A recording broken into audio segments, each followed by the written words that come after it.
I'm Tom Vassell. Welcome to Week in Review, a video that we put out each week where we tell you the videos that we posted over the past week. We put a lot of videos out here at the Dice Tower. We give you short summaries, and then if you want to see the whole video, just check the description below.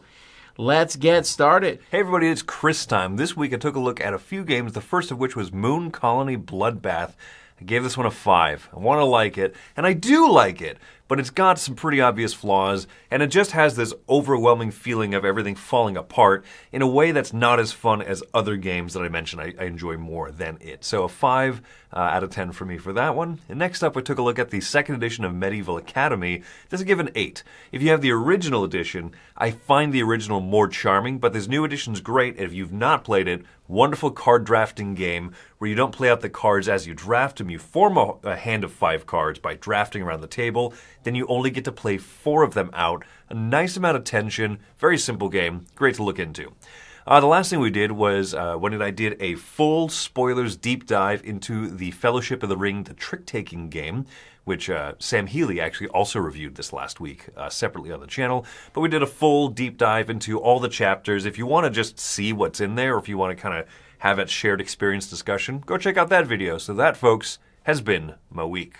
All right, this week I just took a look at one game, and that was Pina Colada Dice. Came in a 7.5 on this one. It's a party game that I don't mind playing. It has feels of tic-tac-toe in it, but also Yahtzee, so it's instantly very comfortable, and one that I can see myself bringing out in a lot of different situations. So had a great time with it. Don't think it's going to blow off the doors or be anything super innovative, to those that you introduce it to, but ultimately, just fun. So Pina Colada Dice was a 7.5. Hey everybody, I'm Joe Evans, and here are the games that I reviewed this week. First off, I reviewed Star Trek Star Realms, which is pretty much it's Star Realms with a Star Trek IP put on there. It's very light. I mean, it's the same as Star Realms. It's pretty much the exact same, just different pictures and more of a theme. Theme barely carries through, but it's a great starting point if you like Star Realms. Give it an 8. Also, Moon Colony Bloodbath. That is one of those games where you're losing. You try to lose slower than everybody else. And you're just treading water. This one, I think other things do it better, like Empire's End. I came in at a 5.5 on this one. I wanted to like it more. Love the artwork. The game is just fine. All right, and then also Crafting the Cosmos. This was incredible. This uses almost sort of like a Mancala mechanism in the middle, but the pieces are just great. It looks good on the board. It's kind of a midweight Euro, I think, but I came in at 8.5 on this. I really enjoyed this game. This is one definitely to check out. I think it's flown under the radar. Also, I did a video called 5 Surefire Ways to Get Uninvited to My Game Nights. Yeah, that was a bit of a therapeutic thing there. I really enjoyed that. Not sure how much everyone else is enjoying it, but anyway, that's on there too. So those are the videos that I did this week. Hi, I'm Wendy Ye, and I have one game this week, and that is Medieval Academy, the new printing that came out last year. So this I gave an 8.5. It is one that I very much enjoy. I enjoyed the original version. This really is very similar. The art has changed. Some of the pieces have changed. The board is way bigger, but you still have the 2 different modes, front to back. They also improved the 2-player variant. I think that it is much more tightened up. It's a lot easier to do instead of having completely different rules. So they also added a solo version too. So anyways, 8.5 for me. Very much enjoy the game. I love the tracks.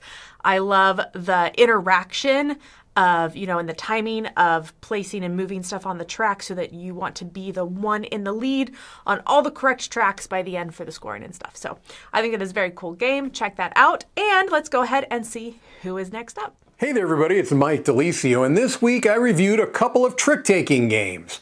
First up, we have Patir, and this is a trick avoidance game where you are trying to avoid being the closest value to a target number that's going to change throughout each hand, and you want to be as far away from that number as possible. Otherwise, you're going to win that trick, which is negative in this game. Again, this is a trick avoidance game.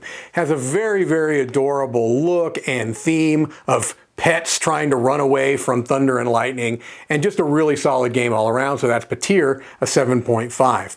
And then I reviewed Fixer, which I rated an 8 out of 10. Fixer is another, as I said, trick-taking game, but in this one, There's a couple of cool elements. One of almost an area majority type feeling. It's not strictly that, but it kind of feels that way.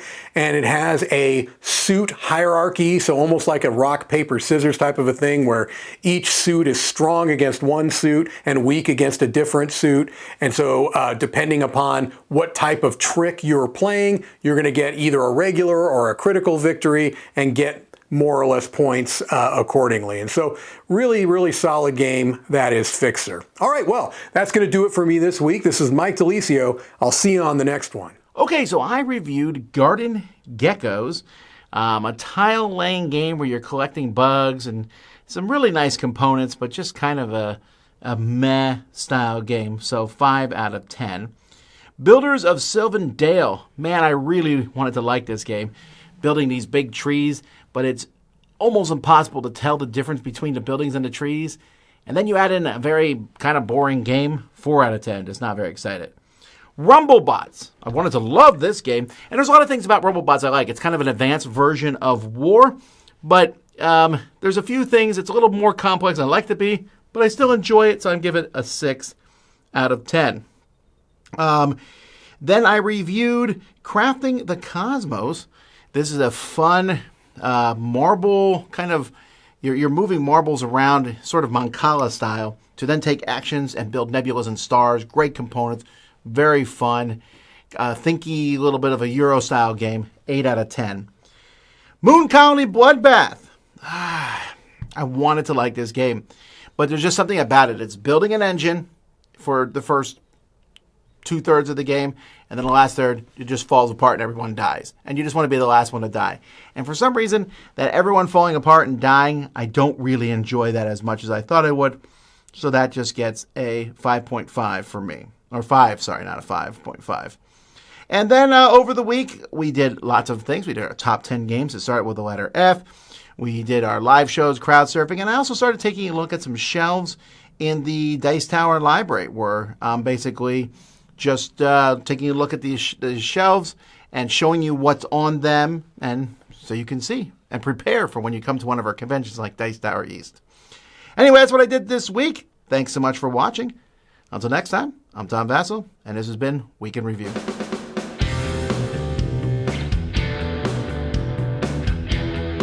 Hey folks, thanks for watching another one of our videos. If you like our videos, if you like our channel, if you would love to game with us at one of our conventions, check out Dice Tower Cruise, Dice Tower East, and Dice Tower West. Fantastic conventions where we play games with wonderful people, a humongous library, and lots of other events and stuff. Also, don't forget to check out our channel, like and subscribe. I'm Tom Vassell. Look at old Tommy Two Guns over here. Oh, look at me, I'm going to shoot some cultists. We got this lady here. I think she has a cricket bat. She's gonna crick a couple of its. I don't know anything about cricket. Runs? Home runs? House runs? It's British.